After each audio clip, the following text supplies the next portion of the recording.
Up with KREM begins now. Good Tuesday morning, and thank you for joining us here on Up with KREM. I'm Brandon T. Jones, and we also want to welcome you in if you're streaming us on KREM 2 Plus. We got to start things off by getting right on over to the Weather Center, though, because we had some morning snow. Meteorologist Thomas Patrick standing by over there tracking all of the latest conditions. Thomas, what do we need to know? Yeah, so wave number 1 of snowfall, which was falling all night long, just starting to wrap up as of this hour. It's actually not actively snowing any longer over Spokane, but it was pretty heavy for a couple hours there during the overnight here, and we're still about an hour away to sunrise. But at this exact moment, that's where we stand. Just a couple slivers left of snowfall, still snowing over Coeur d'Alene, and this is not the only snow we're going to get today. In fact, the second wave, which is going to hit later on tonight, is going to be the more impactful and the heavier snowfall that's expected overall. So our winter weather advisories in Spokane and Coeur d'Alene go until 10 a.m. tomorrow morning because of tonight's batch of snowfall, and there are even winter storm warnings across our southernmost areas. And while Thomas tracks that snow, we got a close eye on the road conditions around the inland northwest. Because of all these snowy conditions, you could run into some slick spots. This is I-90 in Jefferson. You can see some of those flashing lights from police officers. It looks like there is a blockage on the side of the road off on the shoulder. So make sure you're taking your time out there as you head out for your morning commute, whether you're dropping the kids off, heading to work. Take your time. There's going to be some slick areas because of this early morning snowfall. But here on Up with KREM, we will continue to track all of those conditions on the road. Here on Up with KREM, we bring you weather and traffic together every 30 minutes. And as you head out the door this morning, transportation officials are telling drivers to take things easy in winter conditions. Washington State Patrol says on days with snow, drivers should slow down, increase following distance, and stay alert. The law says you have to be traveling at a safe speed at all times to avoid a collision due to weather conditions. And so we have to be driving a safe and prudent speed during those weather conditions. If you encounter black ice, here are some key things to remember. Stay calm, don't panic, and avoid sudden movements. If you find yourself sliding, take your foot off the gas, steer gently, don't jerk on your steering wheel or slam on your brakes. Also, maintain a steady speed. Do not speed up or slow down fast. Drive with your headlights on, even if it is daytime. That'll make you visible to other drivers. Across state lines, the Idaho Transportation Department is reminding drivers to give snowplows room. Yesterday, a car hit a snowplow on Highway 55 in southern Idaho.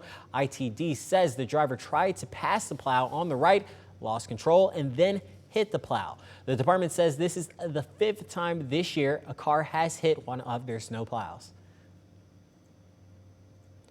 And don't forget, you can track the latest weather conditions and updates right now on our streaming platform.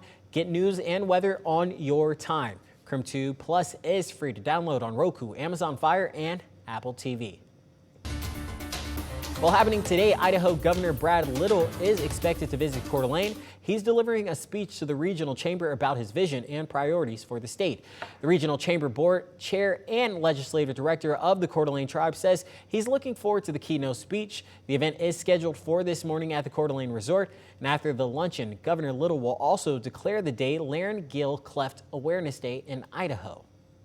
Also today, President Donald Trump and Benjamin Netanyahu are set to meet for a joint news conference. The leaders are expected to touch on long-sought Israel-Saudi Arabia normalization deal and concerns about Iran's nuclear program.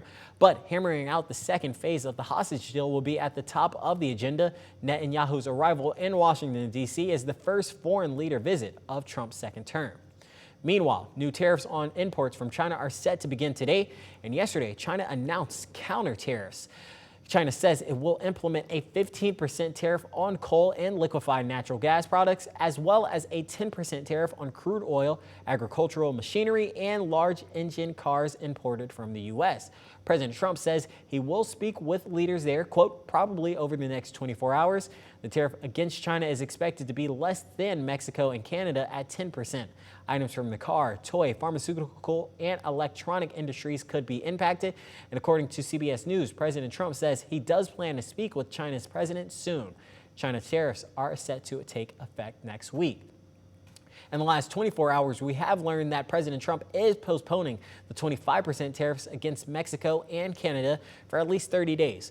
Those tariffs were supposed to take effect yesterday. In exchange for the pause, Mexico will position 10,000 National Guard members at the U.S.-Mexico border. Canada will also invest in border security and create a task force to combat organized crime, fentanyl, and money laundering. We have to stop fentanyl from coming in, whether I like somebody or not, and we have to stop the illegal aliens. On social media, President Trump said he is, quote, very pleased with this initial outcome. Washington's Attorney General is warning federal employees in the state about a buyout offer from the Trump administration, calling it misleading. The offer announced last week says employees can receive pay and benefits through September if they resign.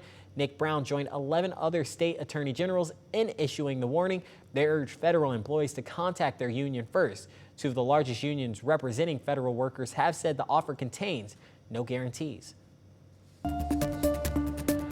Well, continuing coverage this morning, a Spokane County judge set a bond of $2 million for the man accused of shooting and killing a 13-year-old boy in Spokane. 25-year-old Glenn Dylan Berkey faces 3 felony charges, including second-degree murder relating to the killing of Gavin Looper. Detectives say evidence shows Berkey shot 5 times into the back door of the home Looper was visiting on January 25th. Spokane County Judge Sapone listed the conditions Berkey must comply with if the bond amount is met. With any witness listed in the probable cause affidavit, and no use or no possession of any firearms or dangerous weapons. We're still working to find out when his next court appearance will take place. We'll continue following this story as we learn more information. Well, early this morning, we have a fresh coating of snow on the ground. We take you out towards Northwest Boulevard, where everything is just plain white outside. So if you are just about to hit the roads, well, guess what? You're going to have to take things extra slow for this morning. Crews have not fully gotten to all the arterials and major interstates, highways across our region, so things are going to be a slow go for this morning's commute.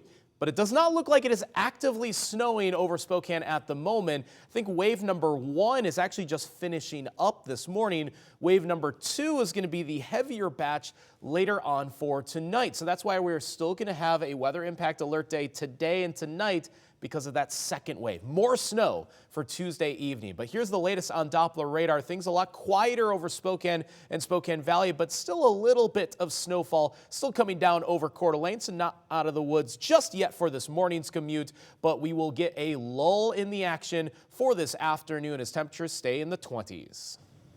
And with that morning snow, it means it is now time for your wake-up call. Because of today's heavy snowfall, we want to see those snow pictures. You drive the conversation on this show. Text us at the number 509-448-2000, or use the hashtag #WithKREM on social media. It looks like we've gotten some shots in so far. Charity has sent in her morning shot. Someone from Chewelah sent in Cujo enjoying the snow on the South Hill for their morning walk. So we love seeing these pictures. Keep sending them in, especially if you got some cool shots from your backyard. Text us at the number 509-448-2000.